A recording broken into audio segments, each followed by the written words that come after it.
Nih Pak, indahnya begini Pak. Maaf ya. Lihat istri itu ingat Allah. Lihat anak ingat Allah.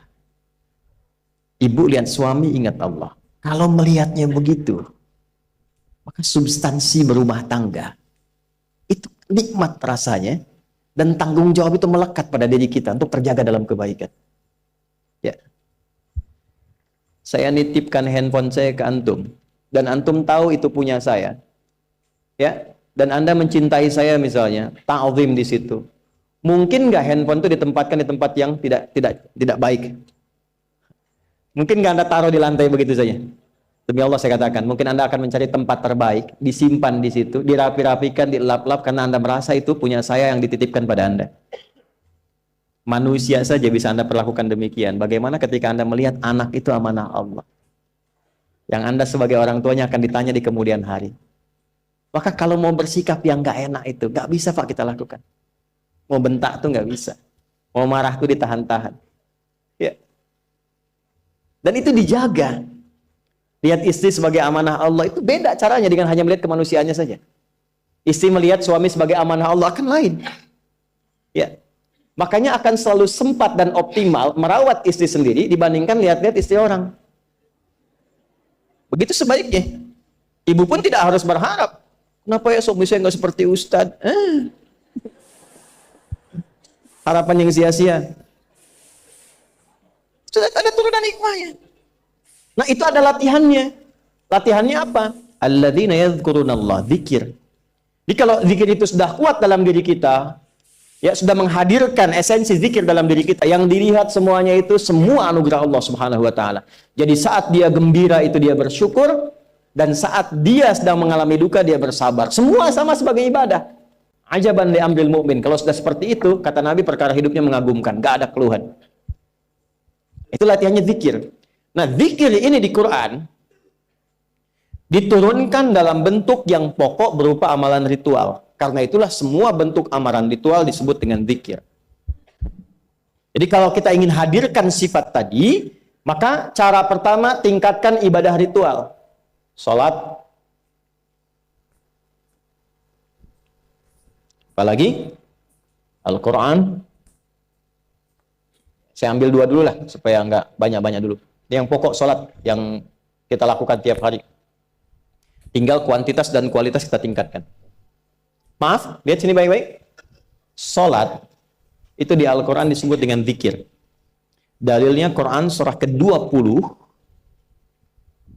ayat ke-14. Dan langsung disarikan dengan fungsi ibadah sebagai fungsi hidup kita. Sudah? Perhatikan baik-baik. Innani anallah la ilaha illa ana fa'budni wa aqimis salata lidzikri. Itu dalilnya. Sayalah Allah, kata Allah. La ilaha illa ana, tidak ada Tuhan yang layak dipertuhankan dan layak disembah kecuali saya, Allah. Allah. Bagaimana kenal Allah sebagai Tuhan? Ya, yang layak disembah, yang harus dipertuhankan, kenalnya bagaimana? Mendekatnya bagaimana? Fa'budni, sembah saya supaya kamu kenal saya, dekat dengan saya, tahu saya. Bagaimana caranya? Wa aqimis shalah, tunaikan salat. Jadi kalau pengen dekat dengan Allah, terkoneksi kepada Allah, tersambung, punya sifat tawakal yang kuat, nih tingkatkan salatnya, tambah. Makanya tiap hari kita sholat 5 waktu itu untuk membangun konektivitas dengan Allah. Sebab kalau sudah dekat, aksesnya pun terbuka semua. Itu maksudnya. Anda dekat dengan pimpinan, akses di perusahaannya kan mudah untuk diakses. Ya kan? Kita punya kenalan yang kuat, yang punya sesuatu, aksesnya mudah dibuka. Kita kenal Allah dan dekat dengan Allah, apa yang sulit bagi Allah. Dan ini kita yakin. Nah sekarang Allah kasih jalan. Coba lihat orang-orang dulu, ya. Mereka ketika akan melatih dirinya untuk tersambung kepada Allah, sholat semua, termasuk para nabi, rasul. Tapi dahsyatnya, ketika ada apapun dalam kehidupannya yang sulit Allah mudahkan, minta langsung dikabulkan. Dan sangat luar biasanya, seringkali terjadi mintanya lewat sholat. Nabi Zakaria itu kan dihukumi istrinya oleh medis itu menopause dan mandul. Maaf, nggak mungkin punya keturunan. Kapan mintanya? Dalam sholat. Mohon sama Allah. Dan itu dikabulkan. Dan diabadikan di Quran dengan surah yang sama, Ali Imran ayat 38 sampai 39. Hunalika da'a Zakaria rabbah qala rabbi habli min ladunka dzurriyyatan thayyibah innaka sami'ud du'a. Ya Allah, mereka mengatakan aku nggak mungkin punya keturunan. Mereka mengatakan istriku punya keterbatasan. Maka aku memohon kepadamu yang tidak punya batas dalam pemberian. Engkau yang maha mendengar. Kalau kepada yang maha mendengar doa saya tidak dikabulkan, mohon tunjukkan kepadaku lewat sholat ini ya Allah, dengan cara apa lagi dan kepada siapa aku mesti memohon. Itu nggak nunggu lama, permohonan selesai, turun jawaban ayat 39-nya. Fanadathul malaikatu wa huwa qa'imun yusalli fil mihrab. Turun malaikat mengabarkan engkau dapat kabar gembira akan punya anak, langsung namanya dikasih Allah Yahya. Annallaha yubasyiruka bi Yahya. Artinya hidup yang mustahil menurut manusia, lahir dari rahim seorang perempuan, maaf, yang divonis monofos dan mandul, bayi yang hidup, kata Allah nggak ada yang mustahil, lahir dan terjadi itu. Yahya, John, lahirlah. Kapan terjadinya? Saat sholat. Karena itu saat dipanggil sholat, itu isinya tuh kan doa semua. Silakan ngecek, isinya doa semua. Dari mulai takbir, sujud sampai salam, isinya doa semua. Dan itu konektivitas kita dengan Allah, minta. Kapan itu bisa terkabul dengan cepat doanya? Kapan selesai urusan kita? Kalau koneksinya bagus. Makanya disebutnya zikir, yang terhubung, yang nyambung. Semakin kenal, semakin dekat, semakin mudah. Kadang belum minta, sudah diberi. Ada yang orang belum berucap, Allah sudah berikan. Sehingga ketika menghadapi masalah yang sama, ringan. Bukan nggak punya masalah. Akan dihadapi, diringankan oleh Allah. Masalah yang sama, ini sampai ribut, adu argumentasi. Orang ini cuma senyum, selesai. Betapa banyak masalah kecil diargumentasikan jadi besar. Akhirnya problem. Tapi tidak sedikit masalah besar dihempaskan di atas sajadah. Ketika koneksinya dengan Allah itu kuat, tiba-tiba hilang seketika. Selesai. Makanya Nabi Yakub kalau punya masalah, yang beliau lakukan apa? Dia bentangkan sajadahnya, dia sholat, dia mohon kepada Allah. Itu dilestarikan di Quran surah ke-12 Yusuf ayat ke-86. Aku tuh kalau sedang punya masalah apapun, ya aku bangun konektivitas dengan Allah. Innama ashku bathi wa huzni ilallah. Saya curhatnya cuma sama Allah. Ini Pak, ini bagian pertama. Nah, jadi kalau ingin semakin kuat, sampai ada masalah diringankan, mau kerja dibukakan pintunya, itu ada jenisnya. Yang pokok ada 5 waktu, 17 rakaat. Yang detil itu ada pada sunnahnya. Dan itu hebatnya dalam Islam. Dijelaskan caranya, disebutkan tujuannya, dan diterangkan hikmahnya. Contoh. Kita sekarang jam berapa? Jam 9.20. Di waktu saat ini ada waktu sholat disebut dengan sholat duha. Duha itu dibagi 3. Ada awal duha, penguat zikir, pengganti seluruh bagian zikir di tubuh kita, yang disebut dengan syuruk. Itu kurang lebih jaraknya 1 jam setelah subuh. Jadi kalau tadi 4.45, ya 5.45 menjelang jam 6 itu masuk syuruk. Setelah itu masuk ke jam 8 sampai ke kurang jam 10 itu pertengahan duha. Pertengahan duha. Apa fungsinya? Di antaranya mempermudah rizki. Di antaranya. Bilangannya berapa? 2 sampai 4 rakaat bisa dikerjakan. Ya, dan harapannya apa? Bukan pada rizkinya. Ya, jadi jangan sampai motifnya cuma sekedar ke duniawi, kurang tepat. Kenalkan kepada Allah, nanti biarkan janji yang disampaikan oleh lisan Rasulullah itu terjadi. Ya, jangan pada rizkinya, ini terbatas, cuma sampai situ. Tapi kalau kita minta sama Allah, dikasih jalannya itu dari sisi yang tidak kita duga. Anda berhitung, Allah kasih hitungan. Anda tak berhitung, Allah kasih apa yang tidak pernah Anda hitung sebelumnya. Itu poinnya. Maka lakukan sholat dekati, itu yang disebut sholat duha. 2 rakaat, tambah lagi 2, untuk kenal Allah. Kalau sudah merasakan dekat, sudah nyaman, sudah enak, muncullah kemudian kesan dalam hati. Terserah Allah mau kasih berapa. Yang penting sudah enak, sudah damai. Di titik itulah kemudian Allah limpahkan dari apa yang nggak pernah kita duga sebelumnya. Tiba-tiba keluar, kok ada telepon, dapat proyek, dapat macam-macam. Tapi tujuan sholatnya bukan untuk proyeknya. Buat kenal Allah, ulul albab ini. Kalau cuma pengen lancar, baru serabutnya. Kalau cuma pengen lulus proyek, itu baru daging luarnya. Ulul albab itu kenal Allahnya, sehingga dia tahu akses intinya tuh itu. Itu poinnya. Dan gak mahal. Emang kalau sholat duha di An-Nur bayar, Pak? Pakai biaya. Baiknya luar biasa. Sudah? Satu. Kalau mau lagi misalnya, ini yang paling dahsyat nih. Dibimbing kita sampai ke posisi terbaik di apapun itu. Jadi ayah terbaik, ibu terbaik. Ya, jadi karyawan strategis, di militer terbaik. Terbaik tuh gini, di tempat terbaik yang memuliakan tuh makom namanya. Makanya kuburan sering disebut makam kan? Ya kan?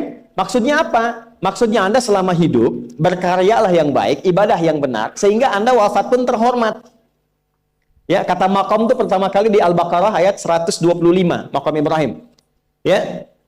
Ketika Allah sampaikan dalam Al-Qur'an, didapatkan di situ makom Ibrahim, wa idz ja'alna al-baita mathabatan lin-nasi wa amna wattakhidhu min maqami Ibrahim. Makanya kalau kita tawaf, itu dari mulai Hajar Aswad kan sampingnya dekat sekitar 5 meter ada makom Ibrahim kan? Itu tapak kaki pertama beliau meninggikan pondasi Ka'bah dan di situ diabadikan kemuliaannya sampai beliau wafat. Dikenal sampai sekarang. Ya, setelah sekian abad. Jadi kalau kita ingin terhormat dan masih dikenang sampai kapanpun, itu makom namanya. Tapi ada cara yang lebih hebat. Anda di posisi itu, lawan pun mengakui memang Anda yang pantas ada di situ. Itu namanya makom mahmuda. Makom mahmuda. Siapa yang bikin urutan 100 tokoh paling berpengaruh di dunia? Siapa? Saya tanya, yang nulis siapa namanya? 100.000? 200.000? Dia mencari langsung di Google tuh. Lambat mas, waktu habis. Michael Chart. Dia yang nulis, maaf ya. Urutan pertamanya siapa? Muhammad SAW. Yang nulis itu muslim atau bukan? Kok bisa tergerak hati untuk menempatkan seorang nabi muslim di tempat pertama? Saya tanya begini, kenal Abu Jahal nggak? Ya Allah, makin siang nih nggak fokus nih. Saya kira cuma di Bengkali saja yang kenal Abu Jahal, sini kenal juga. Baik, Abu Jahal itu, apakah orang ini tidak kenal Nabi? Orang ini tahu, kalau saya sebut orang ini berarti kurang bagus ya. Kalau saya sebut beliau berarti baik ya. Abu Bakar saya sebut beliau, Abu Jahal orang ini. Maksudnya Abu Jahal. Apakah orang ini tidak tahu kalau Nabi itu mulia? Nabi unggul. Nabi hebat kan? Jadi mengakui sebetulnya Nabi unggul. Dan gulat dengan Nabi itu dalam olahraga kalah. Dia tahu Nabi itu kuat. Ya. Di dalam cinta juga tahu Nabi paling unggul. Abu Jahal melamar Sayyidah Khadijah ditolak, Nabi nggak lamar, Sayyidah Khadijah minta dilamarin. Ya. Dari sejak itulah dia nggak mau tahu semua yang dari Nabi, pokoknya semua harus jelek. Walaupun dia tahu itu baik. Nggak kenal, sampai nggak menanamkan pada dirinya nggak ingin kenal kebaikan Nabi. Nggak ingin kenal pada sesuatu, itu jahlun namanya. Jadi kalau ada mbahnya yang paling bodoh, yang nggak pengen tahu, itu Abu Jahal namanya. Maka sejak saat itu orang ini disebut dengan Abu Jahal. Tapi Abu Jahal pun itu meyakini kebenaran, kekuatan Nabi, cuman karena iri saja. Gitu. Tapi dia nggak bisa nolak. Menilai seseorang di tempat terbaik yang kita nggak bisa nolak dan mengakui memang dia orang yang terbaik, itu namanya maqam mahmuda. Tahukah Anda? Jalan untuk mencapai maqam mahmuda itu nggak akan mungkin kita dapatkan kecuali mendekati yang punya semua maqam, yaitu Allah Subhanahu wa Ta'ala. Dan jalannya lewat sholat. Itu lewat sholat. Tapi karena ini levelnya istimewa, tingkat tertinggi, ya prajurit pengen jadi komandan terhebat yang diakui, nggak ada orang nyoal. Di kepolisian pengen jadi pimpinan yang baik dan semua mengakui sehingga nggak ada yang nyoal. Di perusahaan pengen jadi pimpinan yang ideal, ya semua mengakui, nggak ada yang nolak. Itu maqam mahmuda. Jalannya apa? Ternyata nggak pakai uang, nggak pakai koneksi-koneksi yang tidak jelas. Koneksinya dibangun dengan Allah sehingga Allah melembutkan hati semua orang itu untuk menetapkan dia yang terbaik. Sholat. Karena levelnya tinggi, dinaikkan dari sekedar sholat fardu. Ditempatkan di waktu yang tidak biasa. Butuh pengorbanan, butuh perjuangan. Namanya tahajud. Turunlah Quran surah ke-17 ayat 79 sampai 81 itu. Quran surah 17 ayat 79 sampai 81. Ini poinnya. Wa minal laili fatahajjad bihi nafilatan laka asa ayyab'athaka rabbuka maqaman. Ini kan terjadi keanehan kan, ironinya. Anda pengen sukses, pengen tertinggi, Anda tahu Allah penentunya, Anda tahu Allah yang punya rizki, Allah punya kekuasaan, tapi Anda nggak mendekati Allah. Terus yang dipakai cara-cara salah, kenapa harus korupsi? Kenapa harus nyogok? Kalau SK-nya nggak Allah tetapkan, nggak akan turun juga. Dan sudah hukum, kalau ayah berbuat maksiat, itu anak istri pasti kena. Itu udah hukum. Makanya saya mohon ya para ayah itu kalau mencari nafkah, cari yang benar. Kasihan anak Anda yang di SD. Harus berhenti sekolah. Maaf, bukan anak Anda, maksudnya anak orang lah. Kenapa harus korupsi? Maka ketika ada tawaran sogokan yang nggak bagus, tuh yang dibayangkan tuh itu bukan cuma proyek jalan dapat uang banyak, tuh anak-anak tuh bahaya. Ke sekolah disebut anak koruptor, sedih. Istri nggak sanggup keluar belanja. Tuh pikirkan, itu sudah hukum. Sudah hukum. Anak juga begitu. Kalau mau berperilaku, ingat orang tua. Sebab ketika tidak baik, orang tua pasti kena. Anak di sekolah berantem, yang dipanggil siapa? Orang tuanya. Itu selalu terikat. Di rumah tangga itu selalu begitu. Karena nafas itu terikat. Semua saling mengikat. Babnya itu jelas. Nah, balik ke sini. Kalau ingin tingkat yang tertinggi, dekati pemiliknya Allah. Ini. Makanya tuh harus punya itu. Itu ringan kalau sudah punya itu tuh Allah. Saya punya Allah. Kita mau apa? Takut hidup. Nabi ditodong pakai pedang. Siapa yang menyelamatkan Muhammad sekarang? Ringan Nabi jawab, Allah. Jatuh pedang. Dibalik, kamu siapa yang menyelamatkan kamu? Bingung. Dan punya Allah itu luar biasa. Nah, ini yang harus tanamkan pada jiwa. Punya Allah sebagai Tuhan. Kalau sudah dekat, kenal, baik dengan itu, akses mudah semua. Dan yang paling indah itu apa? Menerima apa yang Allah tetapkan. Hari ini nggak dapat, alhamdulillah. Saya masih dikasih jalan. Alhamdulillah, besok belum dapat. Ada akumulasi, paham. Paham. Nah, itu nggak mungkin bisa dapat rasa itu. Salah satunya, ikhtiarnya apa? Nih, tahajud. Dan hebatnya kenapa sholatnya disebut tahajud?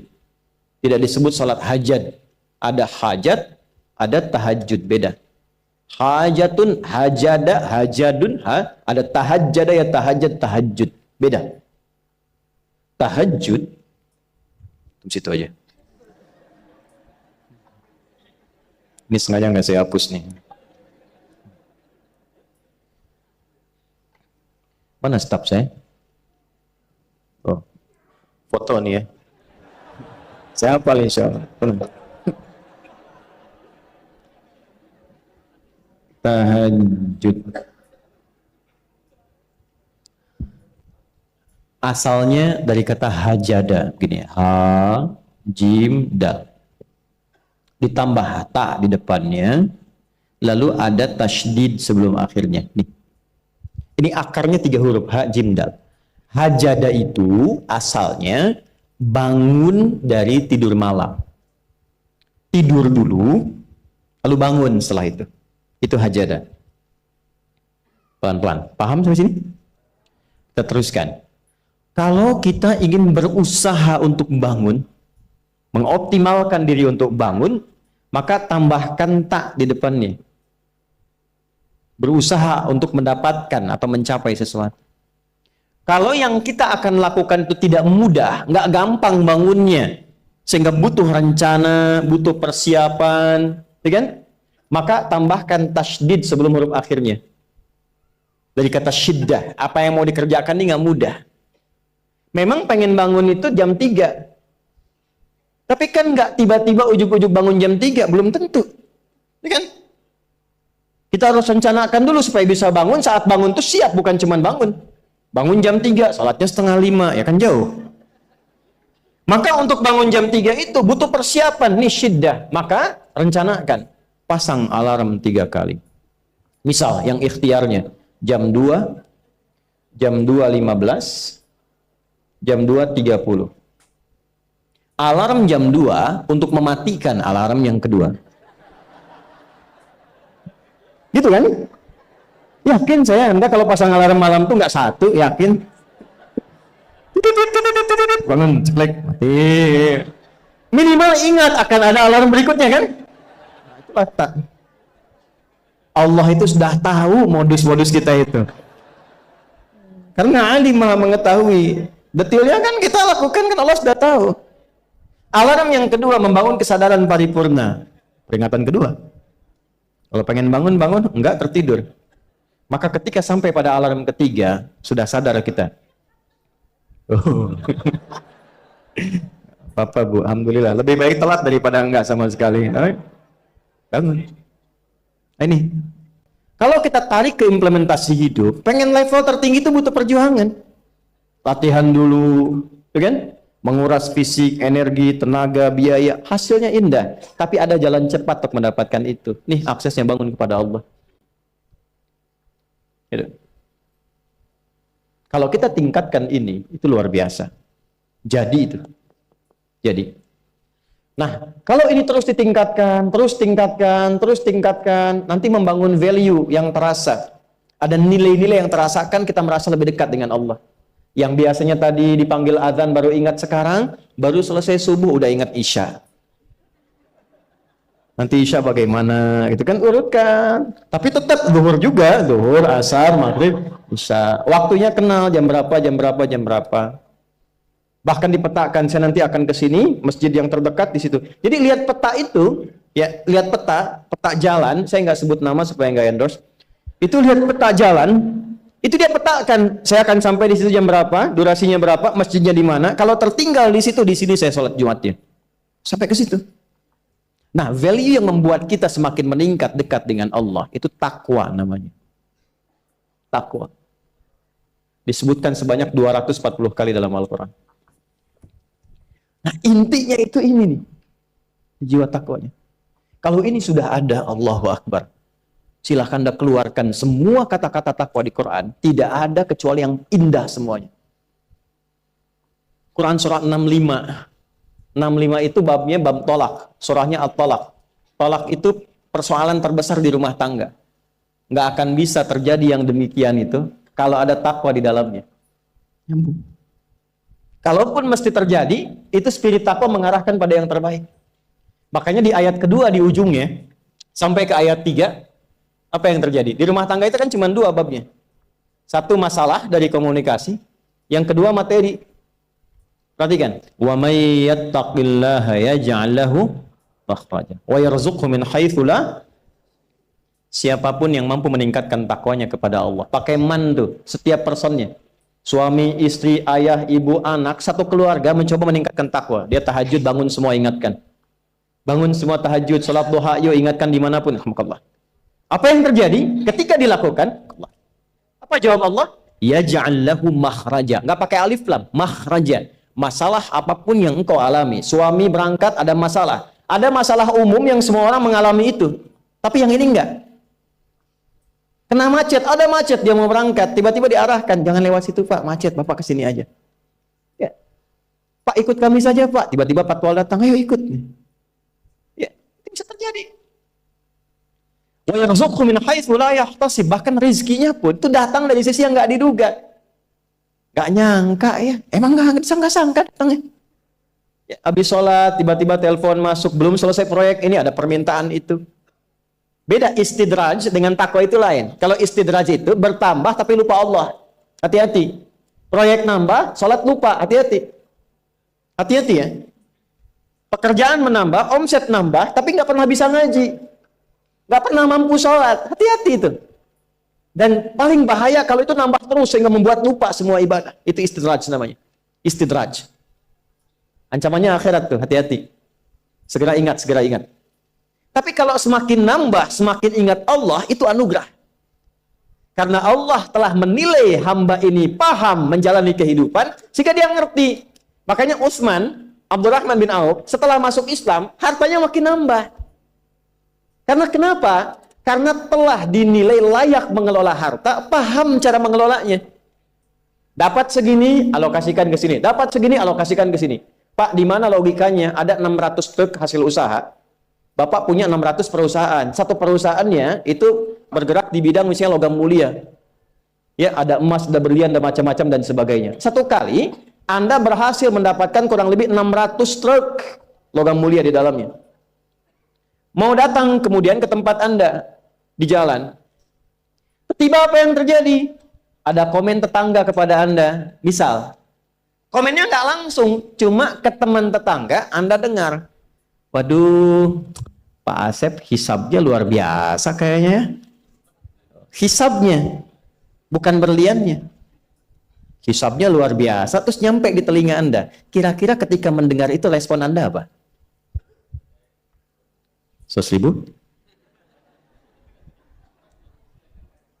Bingung kan? Bingung. Lihat Abdurrahman bin Auf, jazakallahu khair. Datang 600 kafilah pakai unta. Isinya semua emas, berlian, perak, macam-macam. Heboh Madinah, bum bum bum bum bum bum bum. Tiba-tiba Sayyidah Aisyah komen radhiyallahu taala anha. Beliau kan yang terdekat dengan Nabi, satu istri Nabi SAW. Jadi kalau saudara satu Nabi, ada yang komen, kita tuh cuma 3 sikapnya. Like, share, and subscribe. Gak usah ikut komen lagi. Sukai, share, subscribe. Ikuti jalannya. Apa komennya? Secara singkat, kama qalat. Aku pernah mendengar Nabi SAW mengatakan, Abdurrahman bin Auf itu agak lambat hisabnya. Ya, selamat-lambatnya cepat juga dibanding kita kan? Ya? Maksudnya apa? Ingin menggambarkan betapa banyak kekayaannya. Scan, checklist, semua. Ketika mendengar komen itu, apa kata Abdurrahman bin Auf? Saya jadikan semua yang baru datang itu saya sedekahkan semua untuk orang Madinah. Supaya mempercepat hisabnya itu. Saya sedekahkan